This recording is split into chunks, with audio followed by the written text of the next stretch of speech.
She sits in a plastic chair in front of a brick wall, slouching.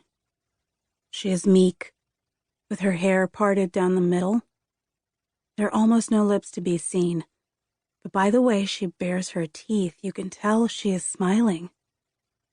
At first, the smile seems flat, but the more I study it, the more it seems careless and irresponsible. There's a bundle in her arms and a hole for the newborn's face, which comes out red and wrinkled like an old person's. I know it's a boy because of that blue ribbon woven into the blanket edge. Then I stare at the man behind Petrona. He is afroed and striking, weighing his cursed hand on her shoulder. I know what he's done, and it turns my stomach. But who am I to say whom Petrona should allow into a family portrait such as this?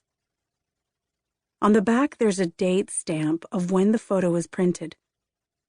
And because when I count back 9 months, it falls exactly on the month my family and I fled from Colombia and arrived in L.A., I turn the photograph to look intently at the baby, to register every wrinkle and bulge around the dark hole of his gaping mouth, to decide whether he's crying or laughing, because I know exactly where and how he was conceived.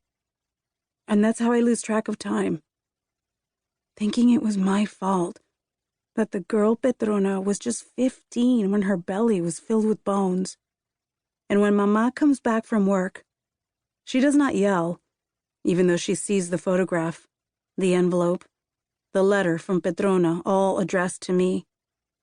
No, Mama sits down next to me, like taking off so much weight, and together we are quiet and sorry on our dirty stoop on Via Corona in East L.A., staring at that fucking photograph. We were refugees when we arrived to the U.S. You must be happy now that you're safe, people said. They told us to strive for assimilation. The quicker we transformed into one of the many, the better. But how could we choose? The U.S. was the land that saved us. Colombia was the land that saw us emerge. There were mathematical principles to becoming an American. You had to know 100 historical facts. What was one reason for the Civil War? Who was president during World War II? And you had to spend 5 uninterrupted years on North American soil. We memorized the facts. We stayed in place. But when I elevated my feet at night and my head found its pillow, I wondered, of what country was I during those hours when my feet were in the air?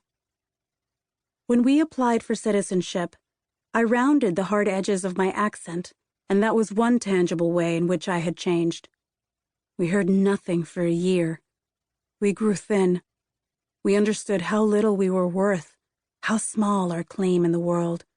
We had no money after our application fee and nowhere to go. Then, we received the summons for our interview, the final background check, the examination, the approval. At the ceremony, they screened a video filled with eagles and artillery, and all of us recited a pledge. We sang our new anthem, and once it was done, it was said we were American. The newest batch of Americans celebrated, but in the open courtyard, I let my head hang back. I watched the sway of palm trees, knowing here was where I was supposed to think about the future and how bright it might be.